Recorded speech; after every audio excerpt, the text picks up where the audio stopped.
कोई गलती हुई है तो वो कहेगा जी गलती होगी, मैंने बीड़ी पी ली या कोई देव पूज लिया या कोई अन्य गलती होगी, तो उसका समाधान दिया दाता ने कि आपका कनेक्शन कट गया, इसको पुनः सुचारू करवाइए, शुद्धिकरण मंत्र की करा ले और फिर से शुरू हो जा, आगे गलती ना करना।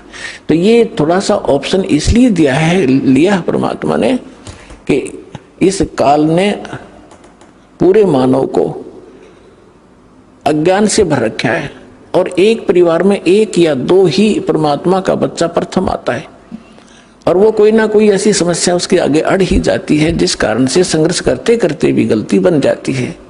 तो फिर उसके लिए बताया जाता दोबारा उपदेश ले और आगे भगवान को याद करके और मर्यादाएं खंड नहीं करना, नहीं तो भक्ति नहीं चलेगी। तो एक दो बार आपको ये ऑप्शन दिया गया है और आप इसको फिर दोबारा ले लीजिए मंत्र, आप फिर स्टार्ट हो जाएंगे।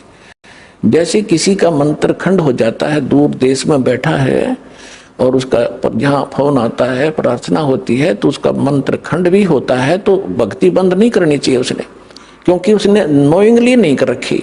तो फिर उसका जो डिपॉजिट होगी भक्ति वो सुचारू कर दी जाएगी, वो उस ओरिजिनल अकाउंट में आपकी आ जाएगी। जैसे बैंक में कई बार पैसे डाल दिए जाते हैं, कोई नंबर अकाउंट का गलत हो जाता है, बाकी एड्रेस सही है, तो फिर जाकर उसको बात शुद्ध करा लिया जाता है और मूल अकाउंट में आ जाता है फिर वो। तो ऐसे आप कई एक भगत कह रहा था जी मेरे को ना किसी ने बारात में गया हुआ था और कैंपा कोला में बियर डाल दी, मेरा नाम खंड हो गया। उसके घर वाले कह रहे थे जो फिर शराब पीने लग गया। फिर वो आया, जब उससे पूछा भाई ऐसी गलती क्यों करी, कहने लगा जी मेरे साथ ऐसे ऐसे धोखा हो गया। फिर मैंने सोचा टूटता गया पीले छक्के कोई बात हुई है मूर्ख आदमी। अब जैसे किसी के पैर पे गलती से कोई पत्थर गिर गया और उंगली का चोट लाएगी तो सारे टांग ने तोड़ ले फिरते, टूटता गई है थोड़ी सी, है बिना अकल की बात तुम्हारी। तो उसको ऐसा नहीं करना चाहिए। वो खंड आपने किया नहीं, किसी कारण से हो गया तो वो खंड भी नहीं होता ऐसे। अगर किसी ने आपके साथ धोखा किया है तो आपका नाम खंडित नहीं हुआ।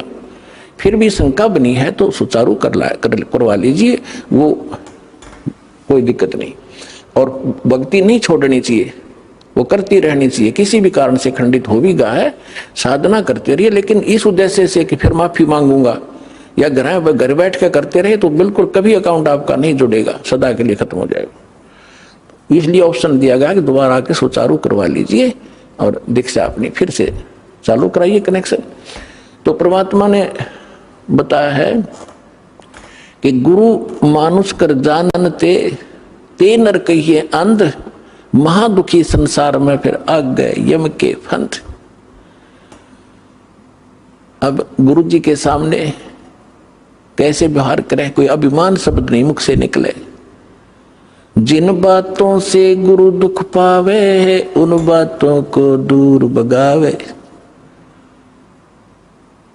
जिन बातों गुरु किन बातों से दुख पाओगा, आप कोई गलती कर रहे होगे या कोई मर्यादा भंग करते हो, हमारे अनुकूल नहीं चल रहे हो तो गुरु जी दुखी होते हैं।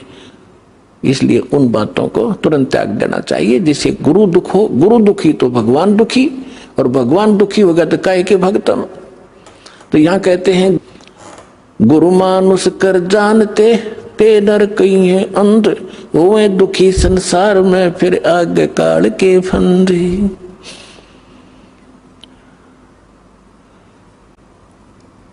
गुरु को पुरुष कर जाने और पूरे गुरु की सेवा ठाने। तो जो प्रसंग चल रहा है कि आप जी ने गुरु जी को परमात्मा मानना चाहिए, गुरु जी को एज ए गॉड ट्रीट करना चाहिए। क्योंकि जब आप यहाँ से शरीर छोड़कर जाओगे, जैसे आपको कथा सुनाते हैं कई बार कि अजाजिल नाम के एक भगत थे, जैसा उनको गुरु मिला उसने अपने उस साधना की परिणाम यज्ञ ही किया उसने, और वो वहां जाकर उसकी परीक्षा हुई तो फेल हो गया। तो खाक परीक्षा की, खाक उसने साधना की, सामने लड़का खड़ा कर दिया और उसके वचन का है और भगवान कह रहे परिणाम कर, फिर अपनी औकात नहीं भूला वो। तो तुरंत अगर उसमें सच्चे ढंग से की होती तो वहां अकड़ मिलती ही नहीं, उसमें वो अभिमान ही नहीं मिलता, तुरंत कर देता। अपने बालक को, अपने बच्चे को हम कंधे बैठाते हैं, अपने बेटा बेटी को सिर पर बैठा लेते हैं, ऐसे कंधे बैठा कर उसके दोनों पैर पकड़ लेते, तो वहां क्या दिक्कत थी? उस मूर्ख को बिना ज्ञान के ऐसे मार खाता इंसान।